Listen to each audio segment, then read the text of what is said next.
Assalamualaikum warahmatullahi wabarakatuh. Perkenalkan, nama saya Muhammad Ramadan. Di sini saya akan menyampaikan tentang sebuah tema presentasi saya berjudul Pelanggaran Cyber Etik. Dengan nama saya adalah Muhammad Ramadan, kelas SK5A dengan NIM 091111802515.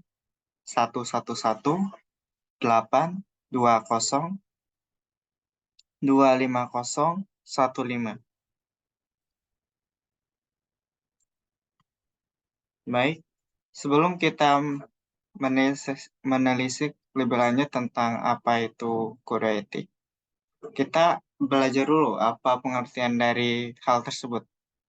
Etika dalam berinternet biasa disebut dengan cyber etik atau bisa disebut etika cyber. Cyber etik adalah suatu aturan tak tertulis yang dikenal di dunia IT, suatu nilai-nilai yang disepakati bersama untuk dipatuhi dalam interaksi antar pengguna teknologi, khususnya teknologi informasi. Tidak ada batas yang jelas secara fisik, serta luasnya penggunaan IT di berbagai bidang, membuat setiap orang yang menggunakan teknologi informasi diharapkan mau mematuhi cyber etik yang ada.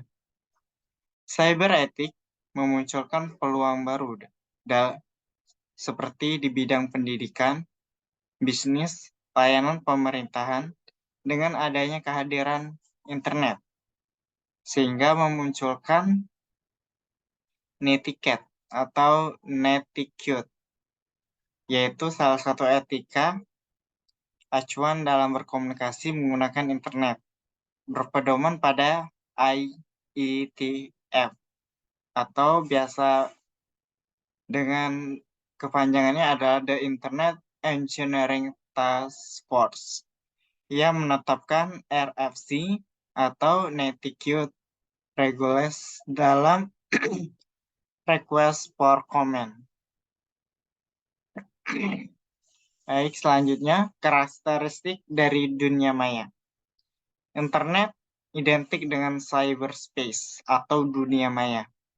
Menurut Barry Dyson tahun 1994, cyberspace merupakan suatu ekosistem bioelektronik, katanya, di sebuah tempat yang memiliki telepon, kabel, koaksial, fiber optik, atau electromagnetic waves. Hal ini berarti bahwa tidak ada yang tahu pasti seberapa luas internet secara fisik. Dari beberapa karakteristik, kita mempunyai sebuah poin-poin penting menurut Dyson. Yang pertama adalah beroperasi secara virtual atau maya. Dunia cyber selalu berubah dengan cepat. Dunia maya tidak mengenal batas-batas teritorial. Artinya secara lingkupnya itu luas sekali. Tidak ada batas-batas tertentu maupun misal kita di Indonesia, sedangkan teman kita di Malaysia, kita dapat saling berkomunikasi. Orang-orang poin-poin selanjutnya, orang yang hidup dalam dunia maya tersebut dapat melaksanakan aktivitas tanpa harus menunjukkan identitasnya. Kemudian, informasi dalamnya bersifat publik. Pentingnya etika di dunia maya. Hadirnya internet dalam kehidupan manusia telah membentuk komunitas masyarakat tersendiri. Surat menyurat, contohnya yang dulu dilakukan secara profesional, misalnya menggunakan merpati pos, kantor pos, sekarang bisa dilakukan hanya dengan duduk dan mengetik surat tersebut di depan komputer. Berikut ada beberapa alasan mengapa sebuah etika kode etik itu sangat penting di dalam dunia maya. Yang pertama adalah bahwa pengguna internet berasal dari berbagai negara yang mungkin memiliki budaya, bahasa, dan adat istiadat yang berbeda. Jadi kita tidak boleh menyinggung apapun, misalnya dari mulai perilaku, kebiasaan, politik, atau berbagainya. Pengguna internet merupakan orang-orang yang hidup dalam dunia anonymous yang tidak mengharuskan pernyataan identitas asli dalam berinteraksi. Berbagai macam fasilitas yang diberikan dalam internet memungkinkan seseorang untuk bertindak etis, seperti misalnya ada penghuni yang suka iseng dengan melakukan hal-hal yang tidak seharusnya dilakukan. Poin selanjutnya, harus diperhatikan bahwa pengguna internet akan selalu bertambah setiap saat dan memungkinkan masuknya penghuni baru di dunia maya tersebut. Artinya, setiap tahunnya pasti ada sebuah pertumbuhan internet yang dilakukan oleh setiap warga negara secara signifikan, sehingga hal tersebut melonjak setiap tahunnya penggunaan internet tersebut. Netiquette, contoh etika berinternet. Netiquette atau netiquette adalah etika dalam berkomunikasi menggunakan internet. Netiquette pada one-to-one communication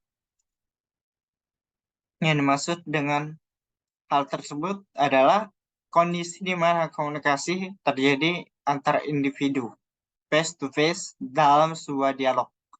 Netiquette pada one-to-many communication, konsep komunikasi one-to-many communication adalah bahwa satu orang bisa berkomunikasi kepada beberapa orang sekaligus. Hal ini seperti yang terjadi pada mailing list dan net news. Information service. Pada perkembangan internet diberikan fasilitas dan berbagai layanan baru yang disebut layanan informasi atau information service.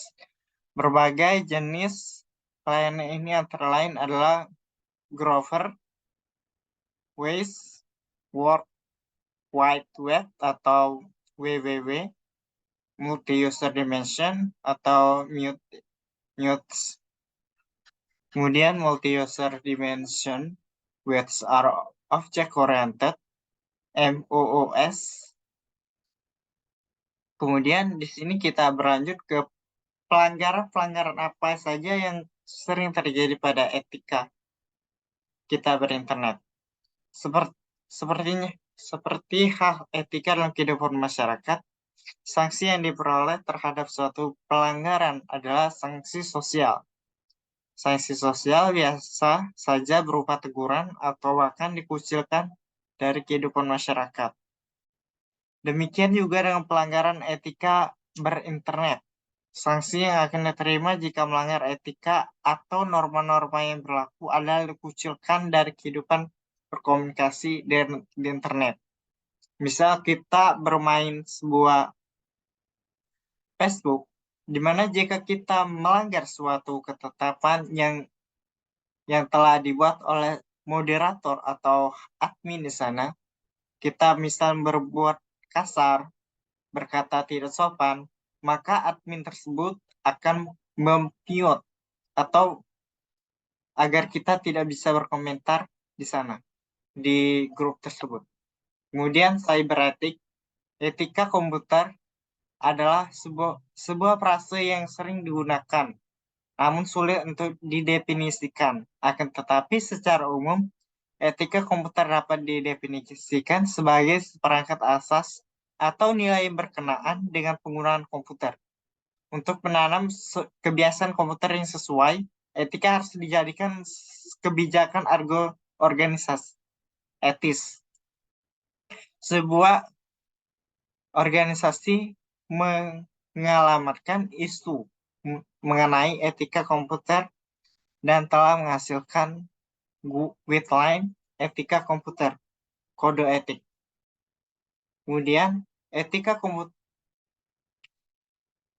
Kemudian sebuah perintah etika komputer pada tahun 1992, koalisi etika komputer yang tergabung dalam sebuah lembaga yang disebut Lembaga Etika Komputer atau disingkat CEAI memfokuskan pada kemajuan teknologi informasi, etik, dan korporasi, serta kebijakan publik. CEAI mengalamatkannya pada kebijakan organisasi, publik, industrial, dan akademis. Lembaga ini memperhatikan perlunya isu mengenai etika berkaitan dengan kemajuan teknologi informasi dalam masyarakat dan telah menciptakan 10 perintah etika komputer yang saya akan sebutkan. Yang pertama adalah jangan menggunakan komputer untuk menyakiti orang.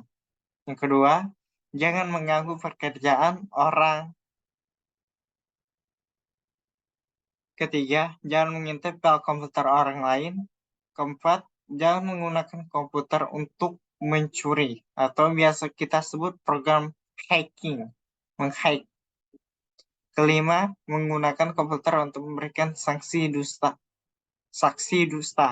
Keenam, jangan menggunakan software sebelum Anda membayar copyright. Ketujuh, jangan menggunakan sumber daya komputer orang lain tanpa otorisasi atau kompensasi yang wajar. 8. Jangan membajak hasil kerja intelek orang lain. 9. Pikirkan konsekuensi sosial dari program atau sistem yang sedang Anda buat atau rancang. 10. Gunakan komputer dengan mempertimbangkan penuh tanggung jawab dan rasa hormat kepada sesama manusia. Berikut. Terima kasih. Ini adalah beberapa etika komputer yang harus kita patuhi.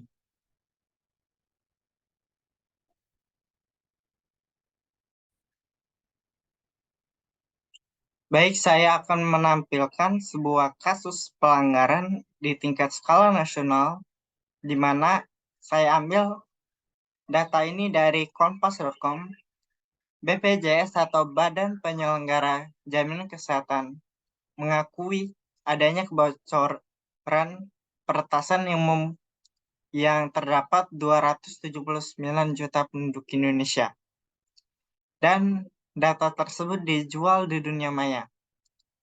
Direktur Utama BPJS Kesehatan Ali Gufron mengatakan peretasan masih bisa ditembus meskipun sistem keamanan yang digunakan diklaim telah sesuai dengan standar dan berlapis. Walaupun BPJS Kesehatan telah menawarkan sistem keamanan sesuai standar yang berlaku, namun masih dimungkinkan terjadi peretasan. Mengingat saat dinamis dunia peretasan, ujar Ali dan konferensi pers yang diselenggarakan hari Selasa, 25 bulan 5 tahun 2021. Adapun pasal yang dilanggar pertama adalah 30 UU ITE dengan pasal pidananya adalah 46 UU ITE. Kemudian kita lihat dari beberapa pasal menyinggung beberapa aspek. Yang pertama aspek dari objek, kemudian dari subjek. Yang pertama kita mulai dari objek terlebih dahulu.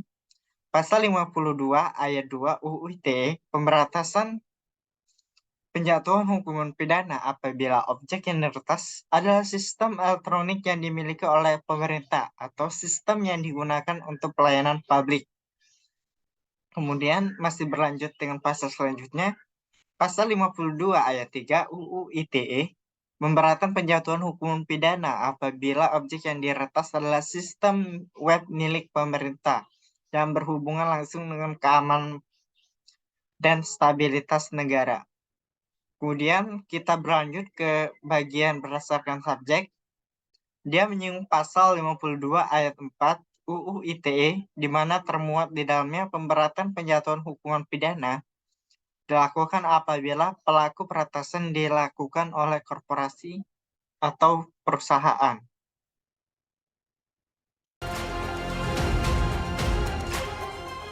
BPJS Kesehatan kini tengah berjibaku menyelidiki kebocoran data pribadi penduduk Indonesia yang identik dengan basis datanya. Untuk kesekian kalinya data pribadi penduduk Indonesia kembali bocor di jagat maya. Sebuah akun bernama Kots memperjualbelikan data pribadi rakyat Indonesia di forum peretas internet Trade Forums.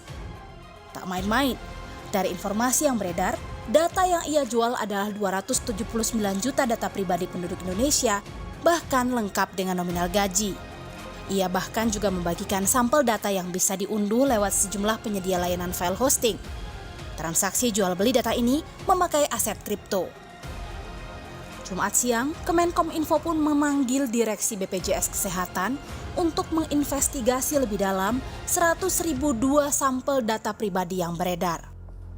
Untuk memverifikasi dan membuktikan berapa volume data yang bocor, pasti butuh analisis yang mendalam dari tim digital forensik. Kita tidak bisa buru-buru dan kita perlu juga menaruh pertanyaan kepada coach ini karena klaim 1 juta ternyata hanya ada 100.002.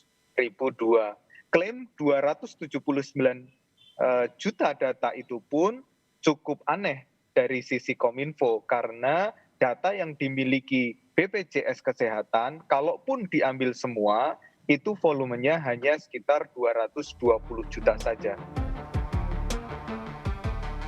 Sesuai permintaan Kemenkominfo, BPJS Kesehatan kini tengah menelusuri dugaan kebocoran data ini. Kemenkominfo juga telah memutus akses dari tautan yang diduga berisi sampel data penduduk yang diperjualbelikan. Dikutip dari laman kompas.com, Kepala Humas BPJS Kesehatan M. Iqbal Anas Ma'ruf menyebut, sudah mengerahkan tim khusus untuk segera melacak dan menemukan sumber kebocoran. BPJS Kesehatan mengklaim sudah memiliki sistem pengamanan data yang ketat dan berlapis untuk menjamin kerahasiaan data. Pakar keamanan teknologi dan informasi menduga kebocoran ini memang bukan berasal dari internal BPJS Kesehatan, namun akibat ulah peretas. Pencurian data juga diduga dilakukan sejak lama secara bertahap.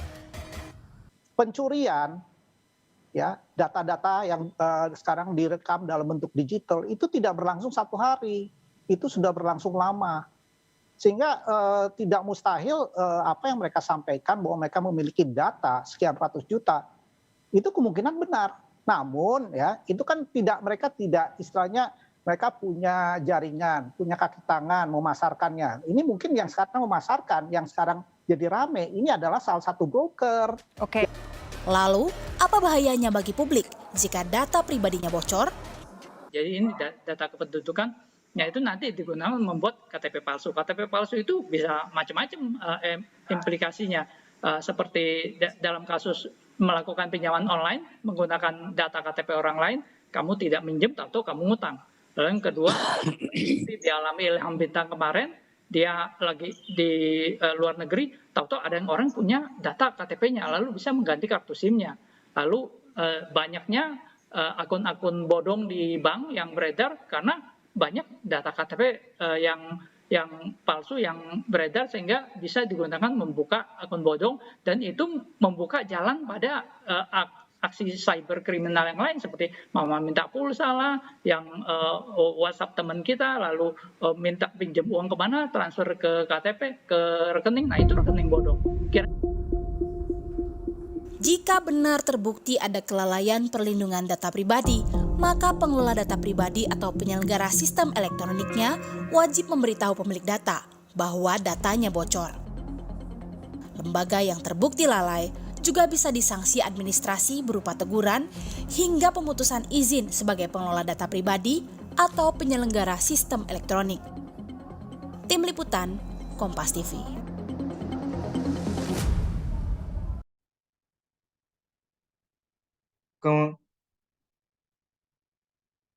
Kemudian kita berlanjut ke kasus internasional, antara lain virus WannaCry. Serangan cyber paling luas yang pernah ada, peretasan berhasil mendapatkan akses ke seluruh sistem komputer rumah sakit di seluruh dunia pada pertengahan 2017, menyebabkan kekacauan sistem medis di seluruh Indonesia. Antara alat peretasan yang digunakan sama dengan penyerangan terhadap perusahaan pengirim dan komputer yang terinfeksi virus pada terdapat 150 negara, termasuk salah satunya di Indonesia. Ransomware atau disebut WannaCry ini dikirim melalui email dalam bentuk attachment. Setelah pengguna mengklik lampiran tersebut, maka virus tersebut akan menyebar melalui komputer mereka dan mengunci PayPal mereka dan akan meminta sebuah tebusan berupa uang sebelum dapat kembalikan kembali. Sebanyak 300.000 komputer terinfeksi virus adalah total dari attack yang dilakukan oleh virus WannaCry itu adalah 300.000 komputer. Pasal yang dilanggar antara lain menurut pasal-pasal internasional, pasal 7, pasal 8, pasal 9, dan pasal 10 tentang Convention on Cybercrime. Baik, terima kasih. Menurut Lembaga Penegak Hukum Eropa Europol, malware WannaCry telah menyerang 150 negara dan menginfeksi 200.000 komputer, tidak terkecuali di Indonesia. Komputer di sejumlah perusahaan besar pun tidak luput dari serangan dunia siber terbesar yang pernah ada. Perusahaan apa saja yang terkena ransomware WannaCry ini dan siapakah dalang di belakang semua ini? Kita lihat dulu apa yang dilakukan sebenarnya oleh virus dari WannaCry ini. Virusnya adalah mengunci semua file di komputer yang terinfeksi sehingga semua file yang kena virus dari WannaCry ini tidak bisa kembali dibuka oleh pemiliknya. Nah, untuk dapat kembali membuka file-file yang sudah terkena virus WannaCry ini, peretas atau para hacker ini meminta uang di awalnya sebesar $300 Amerika atau sebanyak 4 juta rupiah untuk dapat kembali membuka file-file yang sudah dikenai oleh virus WannaCry. Namun banyak laporan jika bahkan setiap jamnya permintaan dari ransom atau juga tebusan dari file-file ini agar bisa dibuka kembali ini semakin meningkat. Bahkan Rumah Sakit Darmais mengatakan pernah sampai $300.000 Amerika untuk dapat kembali membuka file yang sudah terkena virus. Bagaimana sebenarnya awalnya dari WannaCry ini? Sebenarnya WannaCry ini mengambil keuntungan dari kerentanan Microsoft Windows termasuk Windows 7 dan juga Windows 8. Software dari serangan ini muncul pada bulan April sebenarnya tahun 2017 bersama dengan alat mata-mata milik agensi keamanan Amerika Serikat yaitu NSA yang bocor atau dicuri. Padahal di bulan sebelumnya Microsoft telah merilis pembaruan sistem keamanan di bulan Maret. Namun banyak yang tidak mengupdate sistem keamanan dari Microsoft ini sehingga pada munculnya di bulan April kemudian serangan yang muncul beberapa hari belakangan ini tepatnya di akhir pekan lalu sehingga akhirnya sistem dari Microsoft yang ada kerentanannya dan juga belum diupdate oleh lembaga ataupun juga secara individu akhirnya bisa diretas oleh ransomware dari WannaCry ini. Padahal jika Anda sejak bulan sebelumnya, sejak bulan Maret sudah langsung mengupdate, mungkin saja tidak terkena virus dari WannaCry. Dan untuk WannaCry ini memang tidak mengincar dari produk-produk Apple ataupun sistem operasi yang digunakan Apple seperti misalnya Apple Mac. Namun hingga kini untuk dalangnya sendiri ini belum diketahui siapa yang menjadi biang keladi kejahatan ini. Namun diperkirakan oleh banyak ahli yang melakukan ini adalah para amatiran. Dan sementara untuk dana sendiri yang sudah dikumpulkan oleh dalang ini sudah mencapai lebih dari $50 Amerika atau hampir 700 juta rupiah yang dikumpulkan dari hasil penyebaran virus ini.